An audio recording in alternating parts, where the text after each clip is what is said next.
To my channel. मेरा नाम है मृदुला और आज का हमारा टॉपिक है definition and scope of anatomy and physiology. तो चलिए स्टार्ट करते हैं।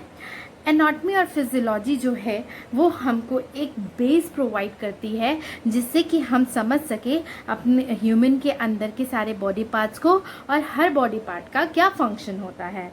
ठीक, तो एनाटॉमी जो है वो बेसिकली रेफर होती है जिसमें कि हम बॉडी के अंदर जो स्ट्रक्चर्स प्रेजेंट होते हैं या फिर एक्सटर्नल जो स्ट्रक्चर्स प्रेजेंट होते हैं उनके बारे में स्टडी करें और उसके साथ ही जो स्ट्रक्चर्स प्रेजेंट हैं उनके बीच में रिलेशन क्या है। जब फिजियोलॉजी के अंदर बेसिकली हम स्टडी करते हैं बॉडी फंक्शंस के बारे में, मतलब कि जो हमारी बॉडी पार्ट्स हैं उनका अपना स्पेसिफिक क्या क्या फंक्शन है और वो कैसे वर्क करता है। तो अगर हम स्कोप की बात करें तो एनाटॉमी के अंदर और फिजियोलॉजी के अंदर बहुत सारे ब्रांचेस आते हैं जिसमें जो कि हमें हेल्प करती है अलग अलग चीज़ों को स्टडी करने में।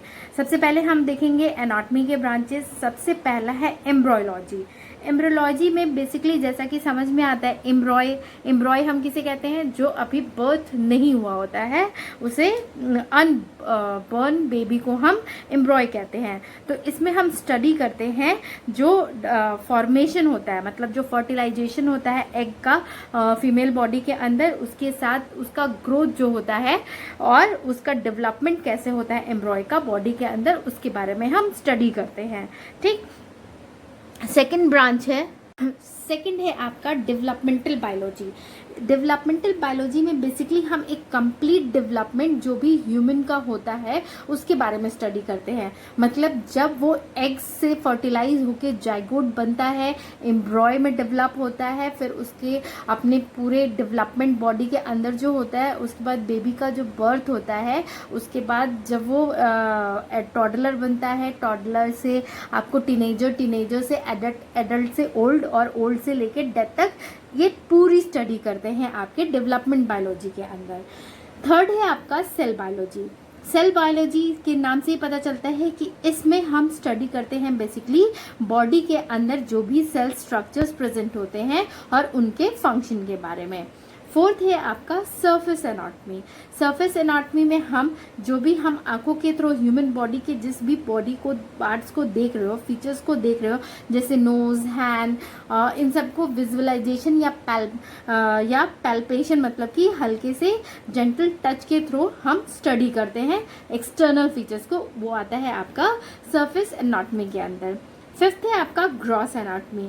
ग्रॉस एनाटॉमी बेसिकली रेफर करता है आपका जब हम नेकेड आई से जो हमें ह्यूमन बॉडी के फीचर्स या स्ट्रक्चर्स दिख रहे होते हैं उनके बारे में स्टडी जो की जाती है वो ग्रॉस एनाटॉमी के अंदर आती है।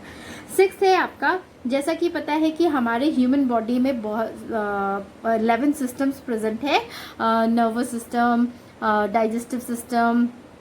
तो इन सब के बारे में, जो स्पेसिफिक सिस्टम के बारे में जो हम स्टडी करते हैं कि उसके अंदर कौन से स्ट्रक्चर्स हैं, उन सब को हम सिस्टमिक एनाटॉमी के अंदर स्टडी करते हैं। सेवेंथ है आपका regional anatomy. Regional in sense की नाम से ही पता चलता है कि स्पेसिफिक रीजन, तो ह्यूमन बॉडी के स्पेसिफिक रीजन के बारे रीजन्स के जब हम स्टडी करते हैं, जैसे कि या तो हेड की कर रहे हैं या तो चेस्ट या लेग या फिर स्टमक, तो इसे हम रीजनल एनाटॉमी ब्रांच के अंदर स्टडी करते हैं। उसके बाद है आपका रेडियोग्राफिक एनाटॉमी। इस ब्रांच में बेसिकली हम स्टडी करते हैं उन बॉडी स्ट्रक्चर्स को जिसको कि हम एक्सरे की थ्रू देख सकते हैं।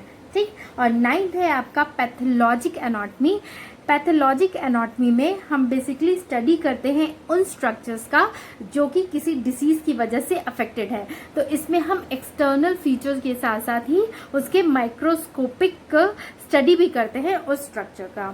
तो ये था आपका एनाटॉमी के ब्रांचेस। अब हम देखेंगे फिजियोलॉजी के ब्रांचेस। तो फिजियोलॉजी के कौन से ब्रांचेस होते हैं? तो पहला है न्यूरोफिजियोलॉजी। न्यूरो इन सेंस की नर्वस सिस्टम। तो इसमें हम बेसिकली स्टडी करते हैं कि नर्व सेल्स का क्या फंक्शनल प्रॉपर्टीज होती हैं। सेकंड है एंडोक्राइनोलॉजी। इसमें हम जो हमारे बॉडी के अंदर हार्मोन प्रेजेंट होते हैं जो कि एक केमिकल रेगुलेटर हैं ब्लड में, उनके बारे में स्टडी करते हैं कि वो कैसे हमारे पूरे बॉडी के फंक्शंस को कंट्रोल करते हैं। ठीक, थर्ड है आपका कार्डियोवास्कुलर फिजियोलॉजी। इसमें हम जो भी हार्ट और ब्लड वेसल्स हमारी ह्यूमन बॉडी के अंदर प्रेजेंट है उनके फंक्शंस के बारे में स्टडी करते हैं। नेक्स्ट है आपका इम्यूनोलॉजी। इम्यूनोलॉजी बेसिकली रेफर करता है हमारे बॉडी के डिफेंस सिस्टम से, ठीक। तो इसमें हम स्टडी करते हैं जो भी बॉडी अपने आप को प्रोटेक्ट करती है किसी भी डिसीज के अगेंस्ट, और जो मतलब किसी एजेंट की वजह से या फिर किसी अलग वजह से जो हमारे बॉडी डिफेंड करती है कि हमें वो डिसीज ना हो, उसके बारे में स्टडी को हम इम्यूनोलॉजी ब्रांच के अंदर स्टडी करते हैं। फिफ्थ है आपका रेस्पिरेटरी फिजियोलॉजी। ये ब्रांच आपको बेसिकली रिलेटेड होता है कि जो हमारे बॉडी के अंदर रेस्पिरेशन, मतलब जो हम एयर इनहेल कर रहे हैं, एक्सेल कर रहे हैं, तो उसका क्या पैथवे है, मतलब एयर पैथवेज है, और लंग्स जो कि इस फंक्शन में हेल्प करता है, उनके फंक्शंस के बारे में स्टडी करते हैं। सिक्स्थ है रीनल फिजियोलॉजी। ये इसमें हम बेसिकली स्टडी करते हैं किडनी के फंक्शन के बारे में, ठीक। सेवेंथ है एक्सरसाइज फिजियोलॉजी। तो जब हम एक्सरसाइज करते हैं या कोई भी मस्कुलर एक्टिविटी करते हैं तो उसमें क्या होता है कि हमारा सेल या ऑर्गन फंक्शन जो होता है उसमें थोड़े बहुत चेंजेस होते हैं, ठीक। तो उन चेंजेस को स्टडी करना एक्सरसाइज फिजियोलॉजी के अंदर आता है। और एट्थ है पैथोफिजियोलॉजी।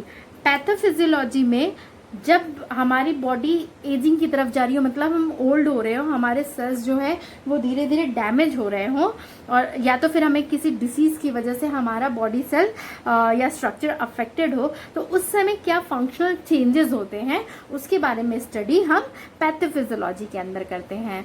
तो ये था अबाउट आपका definition and scope of anatomy and physiology.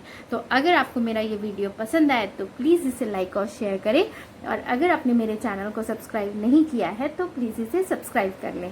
Thank you for watching.